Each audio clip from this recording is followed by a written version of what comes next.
قل هذه سبيلي أدعو إلى الله على بصيرة أنا ومن اتبعني وسبحان الله وما أنا من المشركين. والعاقبة للمتقين فلا عدوان إلا على الظالمين. أشهد أن لا إله إلا الله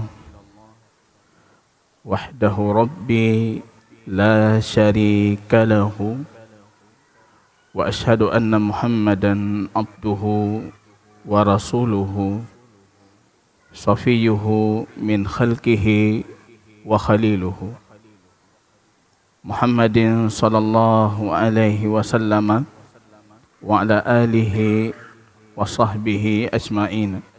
Amma ba'du.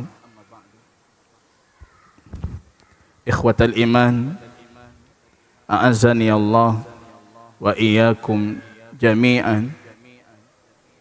Puji dan syukur yang tiada hentinya kita panjatkan kehadiran Rabb kita Allah Jalla wa ala, Malikus samawati wal ard, Alimil ghaibi wasyahadah, penguasa segalanya, di tangannya segala kebaikan, dia mengetahui segalanya yang nampak dan yang tersembunyi.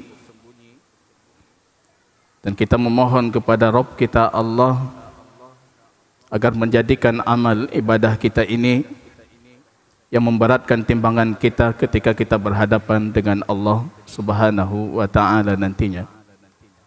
Salawat dan salam jamaah kaum muslimin kita doakan kepada Allah agar senantiasa mencurahkannya ke Habib kita baginda Rasul sallallahu alaihi wasallam atas segala petunjuk, hidayah, nikmat irsyadnya baginda Rasul, dakwahnya baginda Rasul, sabarnya Habib kita baginda Rasul sallallahu alaihi wasallam hingga kita bisa berada di atas nikmat ini di rumah Allah, mengkaji ayat Allah, mengkaji hadis Habib kita baginda Rasul sallallahu alaihi wasallam. Itu nikmat yang luar biasa jamaah, inayah yang sangat khusus, perhatian yang sangat khusus, pemeliharaan yang sangat khusus dari Rabb kita Allah, yang banyak hambanya di luar sana Allah tidak menganugerahkan kepada mereka nikmat seperti ini. Jamaah kaum muslimin yang Allah muliakan, mohon izin sejenak saya minta anak-anak kami, banyak jamaah yang melapor di beberapa pertemuan sebelumnya terganggu dengan suara anak-anak di belakang. Para bunda, para ayah, mohon izin kalau untuk anaknya mau bermain, panitia mengatakan boleh bermain di perkarangan luar masjid. Kalau di dalam berarti mohon perhatiannya untuk memegang tangan anaknya, memastikan anak-anak kita tidak mengganggu majelis ilmu yang sedang dihadiri oleh bapak-bapak dan bunda-bunda yang Allah cintai ini. Kaum muslimin dan muslimat jamaah yang Allah muliakan, masih dalam kajian lanjutan terhadap kitab Tauhid fi Dawi Aqidati Al-Imam Asy-Syafi'i rahimahullahu ta'ala, akidah dan tauhid yang bersumberkan pernyataan Al-Imam Asy-Syafi'i rahimahullah. Kita mengkaji di pertemuan sebelumnya jamaah kaum muslimin tentang penetapan adanya azab kubur. Di pertemuan sebelumnya dengan izin Allah saya rasa kita juga sudah menjelaskan berkaitan dengan argumentasi mereka yang mengingkari adanya azab kubur, baik dari dalil naqli Al-Quranil Karim, kita sudah menjawabnya beberapa ayat yang mereka gunakan, dan juga hadis-hadis baginda Rasul sallallahu alaihi wasallam. Jamaah kaum muslimin yang Allah muliakan, akidah Ahlus Sunnah yang kita kaji ini menjelaskan kepada kita tentang urgensi dan pentingnya meyakini adanya azab kubur. Ada dosa-dosa yang disebutkan oleh Rasul dalam banyak hadisnya berkaitan tentang penyebab orang diazab dalam kubur. Yang kadangkala jamaah kaum muslimin, a'azani Allah wa iyyakum min adzabil kubur, dosa itu laisa bikabirah, kata Nabi. Nampak di mata kita itu kecil. Perihal kencing yang tidak kita jaga ketika kita membuang air kecil kita. Perihal istinja yang tidak kita sempurnakan. Aurat yang tidak kita tutup sempurna ketika kita membuang air kecil kita. Kata Nabi, wa innaha lakabirah. Tapi di sisi Allah itu besar, dan itu penyebab banyak kaum muslimin diazab dalam kuburnya. Kita meyakini adanya azab kubur jamaah kaum muslimin karena begitu banyak ayat Al-Quranil Karim yang menyebutkan tentang adanya azab kubur. Itu akidah Ahlus Sunnah, akidah Imam 4 dari 4 madhab, dan sampai hari ini, sampai kiamat kelak diyakini oleh kaum muslimin berdasarkan tidak kurang 100 hadis baginda Rasul sallallahu alaihi wasallam tentang azab kubur ini. Rasul berdoa dan meminta umatnya untuk meminta perlindungan Allah dari azab kubur. Ista'idhu billah, kata Nabi, min azabil kubur. Minta oleh kalian perlindungan Allah dari azab kubur. Yang pertama, Nabi berdoa untuk dirinya sendiri. Nabi mengajarkan kita jangan salam dari setiap salat kita kecuali kita sudah meminta perlindungan Allah dari azab kubur. Kemudian Rasul perintahkan, minta oleh kalian perlindungan. Kemudian Rasul mengabarkan kepada kita tentang orang-orang yang diazab dalam kuburnya. Dalam hadis Muslim, baginda Rasul bertanya, man sahibu hadzal qabr? Aku mendengar azab yang luar biasa. Siapa pemilik kubur ini? Keluarganya dari Bani Najjar mengatakan, ya Rasul, hadani qabrani dufinat fil jahiliyah. Ini kubur masa jahiliyah. Azabnya, kata Rasul, luar biasa. Bahkan untanya Rasul itu berteriak keras karena mendengar azab si pemilik kubur, hampir menjatuhkan baginda Rasul di atas pundak unta itu. Begitu azab kubur disaksikan oleh baginda Rasul.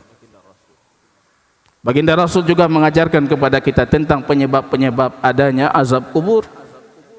Pelaku zina, orang yang makan harta haram, orang yang mendekati zina, orang yang datang dengan namimah, adu domba antara kaum muslimin, yang tidak menjaga kebersihan istinjanya, yang tidak menutupi auratnya, wanita-wanita yang kasiyatun ariyat, kata Rasul dalam hadis, berpakaian tapi telanjang. Itu semua penyebab azab kubur jamaah kaum muslimin. Begitu banyak hadis dari baginda Rasul sallallahu alaihi wasallam. Dan di antara hadis itu yang terakhir kali kita bacakan, hadis Bara ibnu Azib ataupun hadis Auf ibnu Malik. Rasul berdoa dalam salat jenazahnya untuk si mayit supaya Allah bebaskan dia dari azab kubur. Mungkin tajak tanya atau pegahana azab kubur. Begitu banyak dalil jemaah. Kalau tidak ada azab kubur, untuk apa Rasul mendoakan si mayit dibebaskan dari azab kubur? Doa Rasul ini jamaah kaum muslimin yang terakhir kita bacakan, kata Auf ibnu Malik, karena tradisi Rasul ketika berdoa di salat jenazah itu beliau mengkeraskan suaranya supaya jamaah yang di belakangnya itu bisa mengikuti dan bisa menghafal doanya baginda Rasul. Auf ibnu Malik mengatakan, hafidtu min doaihi, doa baginda Rasul yang aku hafal ketika salat jenazah. Baginda Rasul mengatakan, Allahumma ighfir lahu, ya Allah, ampunkan dia. Al-maghfirah, kalau dia punya dosa, tutupi dosanya. Warhamhu, kata Rasul, dan ubah dosa itu menjadi amal kebaikan. Kalau pengampunan itu ditutup dosanya saja, tapi kalau diminta rahmat, dosa itu diubah jadi kebaikan. Wa'afihi, kata Rasul, berikan dia afiah, bebas dari segalanya. Kalau ada rasa takut di dalam sana, maka hilangkan darinya rasa takut. Kalau ada rasa kesepian di dalam sana, maka jauhkan darinya rasa kesepian. Itu afiah. Wa'afihi, kata Rasul, wa'fu anhu, dan hilangkan dan hapuslah darinya segala kesalahan. Wa akrim nuzulahu, muliakan posisinya di bawah sana. Wa wasi' madkhalahu, luaskan kuburnya. Waksilhu bil ma'i wassalji wal bardi, cucilah si mayit ini ya Allah dengan air, salju dan embun. Wa nakkihi minal khataya kama yunakka thawbul abyadu minad danasi, cucilah dia dari dosa-dosanya sebagaimana engkau membersihkan kain putih dari kotoran. Wa abdil hudaran khairan min dari, ya Allah, gantilah untuknya rumah yang lebih baik dibandingkan rumahnya di dunia. Wa ahlan khairan min ahli, keluarga yang lebih baik dibandingkan keluarganya di dunia. Wa zaujan khairan min zauji, pasangan yang lebih baik dibandingkan pasangannya di dunia. Wa adkhilhul jannah, masukkan dia ke dalam surga. Wa a'idhu min adzabil qabr, kata Rasul, dan lindungi dia dari azab kubur. Ini Rasul yang mengatakan, lindungi dia dari azab kubur. Wa min adzabin nar, dan dari azab api neraka. Apa kata Auf ibnu Malik? Wallah, katanya, demi Allah, tamannaitu an akuna anal mayyit wa hadha du'a li. Ketika mendengar doa itu, aku mengharap aku mayitnya itu. Dan ini doa yang dibacakan untuk.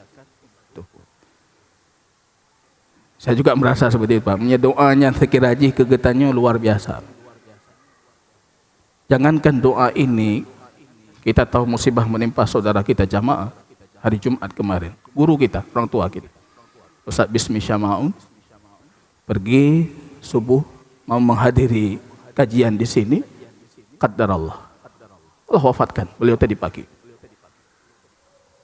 Fisabilillah hatta yarji, kata Rasul. Ketika saya melihat jamaah yang hadir itu, ustadz, tungku, orang-orang baik, saya berpikir juga, Pak, jelung lagi nyan, apa bisa kita di posisi itu? Yang mendoakan kita orang baik, ahli tauhid, yang sholat kepada kita ahli tauhid, yang minta ampun kepada kita ahli tauhid. Apa bisa kita seperti itu? Maka hidup dengan tauhid ini jamaah. Hidup dengan akidah ini. 40 cukup, 40 atau 30 dalam satu riwayat. Yang menyalatimu jenazahmu itu dari ahli tauhid, syafa'allahu bihim yaumal qiyamah. Allah jadikan itu sebagai syafaatmu di hari kiamat. Ini yang dimimpikan oleh Auf ibnu Malik. Kalau mati pasti jemaah. Kapan? Pasti. La yastaqdimu sa'ata wa la yastakhirun, kata Allah. Dimajukan tidak, dimundurkan tidak, pasti. Tempatnya pasti. Rasul kita mengatakan kalau hamba itu sudah ditetapkan kematiannya, maka dia akan mencari tempat kematiannya. Kok tiba-tiba kita sudah di sini, rupanya ajal kita di situ. Cara mati juga pasti. Tapi kita punya pilihan menentukan kita maunya apa, husnul khatimah kan, atau su'ul khatimah. Ini yang membuat Auf ibnu Malik cemburu dengan si mayit. Kalau sekiranya aku si mayit yang didoakan. Dan kita jamaah kaum muslimin, hadis ini mengajarkan kita tentang pentingnya menetapkan azab kubur, karena baginda Rasul dengan hadis yang sahih, jelas, sahih. Kita mengatakan mutawatir itu hadisnya, bukan 1-2 riwayat. Bisa 100 hadis dari baginda Rasul. Ada azab kubur itu. Waliqa'ullahi haqqun. Kalian akan berjumpa dengan Rabb kalian, dan itu pasti, kata Nabi. Pasti juga. Qala al-Imam Asy-Syafi'i.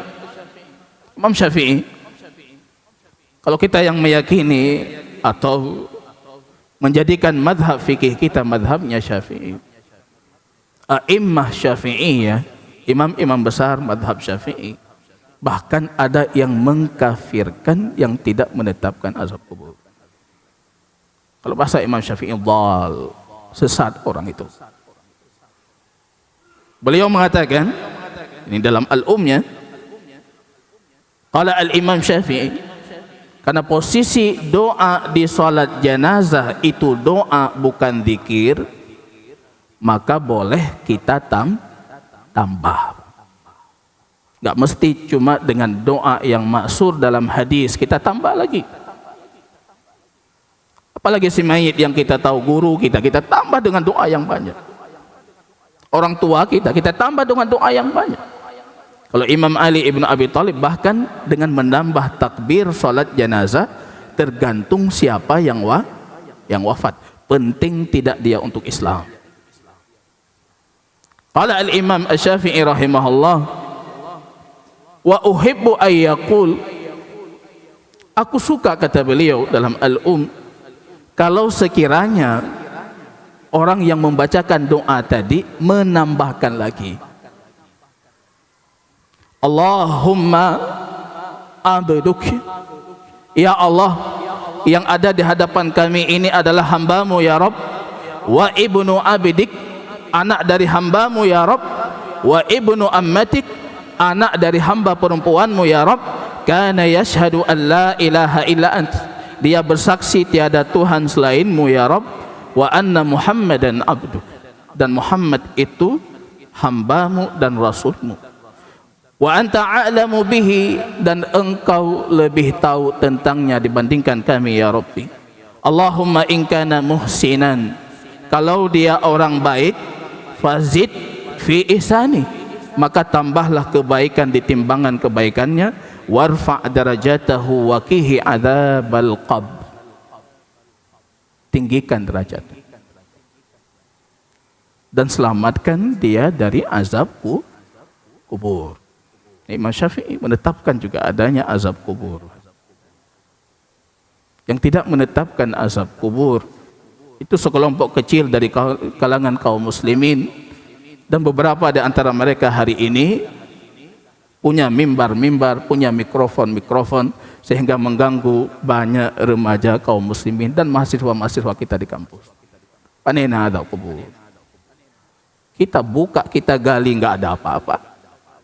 Dia pikir ini masih alam duniawi. Ini alam barzakh. Barzakh itu penutup, penghalang. Kalau tidak ada penghalang Anda bisa melihatnya, berarti bukan barzakh namanya. Bisa tidak Allah kehendaki ada manusia yang bisa mendengar azab kubur? Akidah Ahlus Sunnah meyakini bisa. tapi kita tidak punya kewajiban meyakini. Kalau ada tiba-tiba orang mengatakan saya mendengar dari kubur suara azab, bisa jadi. Karena Rasul kita mengatakan kalau Allah kehendaki, sungguh kalian akan mendengar azab kubur itu la sa'iktum, kemudian kalian jatuh pingsan. Tak sanggup mendengar. Jadi jangan minta yang kita tidak sanggup. Tidak sanggup kita dengar itu. Waqihi adzabal qabr, kata Imam Syafi'i, wa kulla haulin yaumal qiyamah, dan bebaskan dia dari segala ketakutan hari kiamat. Wa ba'ashu minal aminin, bangkitkan besok dia di hari kiamat termasuk orang yang aman. Wa in kana musian, kalau hambamu yang di hadapan kami ini pelaku dosa, yang punya banyak kesalahan, fatajawwiz anhu, maka ya Allah lampauikan itu, bebaskan dia dari dosa-dosanya. Wa ballighhu bimaghfiratik, dan jadikan dia itu mendapatkan pengampunanmu. Nah, kita boleh jamaah kita menambah dengan doa-doa. Karena ini posisinya salat, maka pastikan doa yang kita ucapkan dalam bahasa Arab. Kalau tidak, berarti doa hati. Tambah dalam hati kita doa-doa yang kita panjatkan. Baca doa atau tambah dengan doa yang diajarkan oleh Al-Imam Asy-Syafi'i rahimahullah. Tentunya beliau sudah memilih lafaz-lafaz yang sempurna, yang punya kandungan-kandungan sempurna untuk Allah istijabahkan doa yang salat bagi si mayit. Mudah-mudahan kita husnul khatimah jamaah kaum muslimin rahimani wa rahimakumullah. Kaum muslimin yang Allah muliakan, saya rasa ini sudah cukup untuk penetapan adanya azab kubur. Dan jadikan keyakinan kita bukan sebatas pengetahuan yang tidak punya aksiologinya, tidak ada aksi. Pembelajaran ini harus membangkitkan ruh ketaatan, harus menghentikan kita daripada perbuatan-perbuatan yang tidak Allah ridhai. Jangan sampai bertambah iman tapi tidak bertambah madmunul iman, hakikat imannya tidak bertambah. Kaum muslimin yang Allah muliakan, sekarang pengarang kitab kita mencoba mengiring beberapa topik yang masih berkaitan dengan kubur. Bermula dengan hukum ziarah kubur dan hikmahnya, kemudian hukum membangun kubur dan menyemen kubur, menghias kubur, dan juga hukum salat, hukum ibadah di tempat kubur. Bab, kata beliau, al-hikmah min ziyaratil kubur. Hikmah ziarah kubur. Ini sunnah yang banyak dari kita meninggalkan. Ziarah kubur. Ada yang bertanya, Ustadz, boleh tidak kami ziarah ketika hari lebaran? Berarti 1 tahun sekali ziarah. Ada yang tidak bahkan. Ada yang mengkhususkan ziarah untuk kubur yang dia kenal. Padahal baginda Rasul petunjuknya itu menziarahi kubur kaum muslimin. Dia kenal atau tidak dia kenal. Bahkan Aisyah mengatakan di penghujung hayatnya baginda Rasul, kalau malam beliau itu bermalam di rumahku, kata Aisyah, sepertiga malam terakhir tiap malamnya baginda Rasul pergi ke Baqi, menziarahi kubur para sahabatnya di Baqi dan mendoakan mereka. Tiap malam. Tiap malam. Pergi ke Baqi. Tiap malam. Ini bukan sunnah tahunan, Pak. Bukan sunnah bulanan. Ketika kita dapati hati kita sudah kering keras, kita mau hati kita dilembutkan. Dalam hadis, yalinu qalbu, datang ke kubur, kata Nabi, supaya hatimu lembut. Keras hati, pergi ke kubur. Ketika ambisi duniawi kita luar biasa besarnya, jadikan kuburan itu sebagai pembatas ambisi duniawi kita. Tudzakirukum bil akhirah, mengingatkan kalian tentang akhirat, kematian itu pasti. Mau lari sekencang apa? Pasti mati. Yang berjalan mencari dunia, dia juga mati. Yang lari kencang, dia juga mati. Wal mautu haqqun wa liqa'uka haqqun, dan kita berjumpa Rabb kita itu juga pasti. Ini jamaah kaum muslimin rahimani wa rahimakumullah. Hadis Buraidah ibnul Husayb radhiyallahu taala anhu, anna Nabiy sallallahu alaihi wasallam bersabda, kuntu nahaitukum an ziyaratil qubur fazuruha. Satu-satu contoh nasikh mansukh dalam satu hadis. Biasanya nasikh hadis lain, mansukhnya hadis lain, atau Al-Quranul Karim. Tapi ini satu hadis, di situ nasikhnya, di situ mansukhnya. Baginda Rasul kita mengatakan, kuntu nahaitukum an ziyaratil qubur. Dulu kata Nabi, dulu aku larang kalian daripada ziarah kubur. Dulu nggak boleh ziarah kubur, Pak. Di awal-awal Islam, kaum muslimin tidak diizinkan untuk menziarahi kubur. Para ulama mengatakan lihadasati ahdihim bisyirki wal kufur, karena mereka baru dari kesyirikan, baru dari agama batil mereka. Mereka dulu mengagungkan kuburan, mereka dulu bahkan ada yang menyembah kuburan, mereka dulu melakukan kebaikan itu di kuburan. Maka kekhawatiran terjerumus kembali ke dalam kesyirikan, datang syariat di awal munculnya Islam, tidak boleh ziarah kubur, hancur ziarah kubur. Sampai baginda Rasul melihat rupanya kaum muslimin iman dan tauhidnya sudah kokoh, Bang. Baru datang perintah baginda Rasul, fazuruha, maka datanglah ke kubur, ziarahilah kubur. Yang saya khawatir kalau hari ini baginda Rasul hidup, melihat kondisi kita gelarang juga. Karena masalah kita itu, kita tidak punya pembatas antara syirik dengan tauhid. Kita tidak punya pembatas antara yang halal, yang haram. Pembatasnya enggak ada. Tauhid, syiriknya enggak ada. Kadang-kala syirik yang kita lakukan, kita yakini itu tauhid, padahal itu syirik. Maka Umar Ibn Khattab mengatakan, intaqadha ural islami urwatan urwah. Tali Islam yang kokoh itu lepas satu-satu, kata Umar Ibn Khattab, liman asya fil islami walam ya'rifil jahiliyah. Kalau dia hidup dalam Islam tapi dia tidak mengenal syirik. Ini kondisi kita, nggak tahu kita mana syirik, mana Islam. Ziarah kubur itu bisa jadi syar'i, berpahala selama sesuai dengan tuntunan dan petunjuk Rasulullah. Ziarah kubur, mendoakan ahli kuburnya.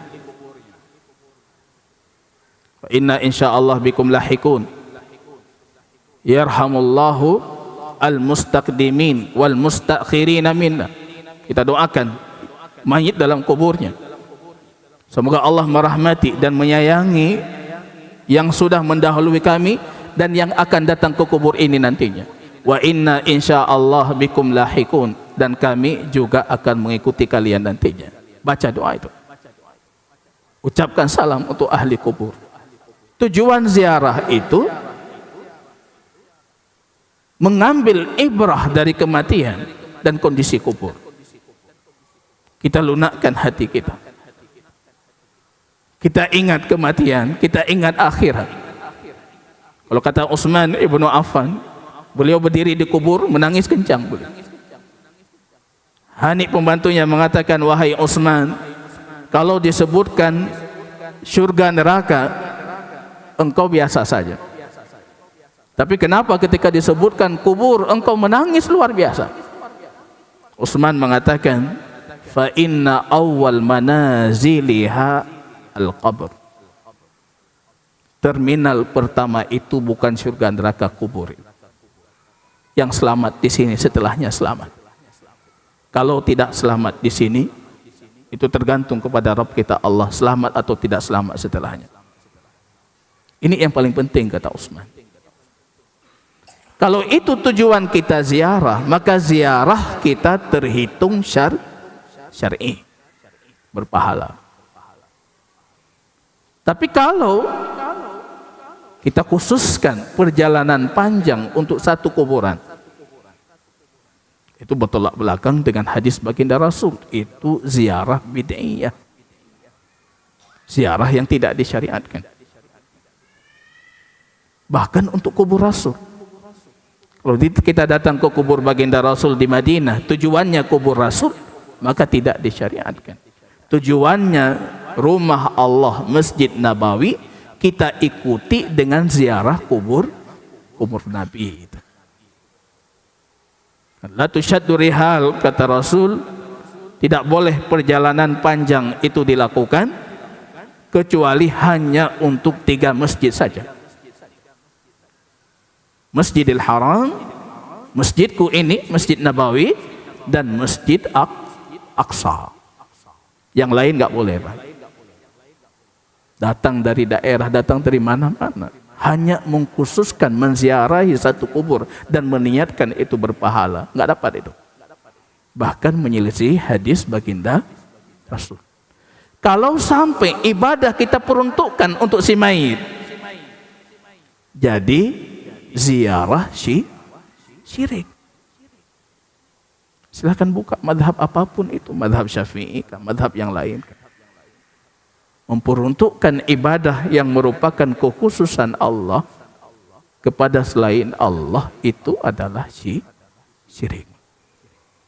Jadi yang kita bicarakan ini ziarah yang disyariatkan. Wallahu ta'ala a'lam bishawab. Dengan izin Allah Ta'ala, di pertemuan selanjutnya akan kita jelaskan lebih detail pandangan para ulama tentang hukum dan hikmah ziarah kubur, sekaligus hukum-hukum yang berkaitan dengan kubur dari sisi akidah dan tauhid. Subhanakallahumma bihamdika asyhadu an la ilaha illa anta astaghfiruka wa atubu ilaik.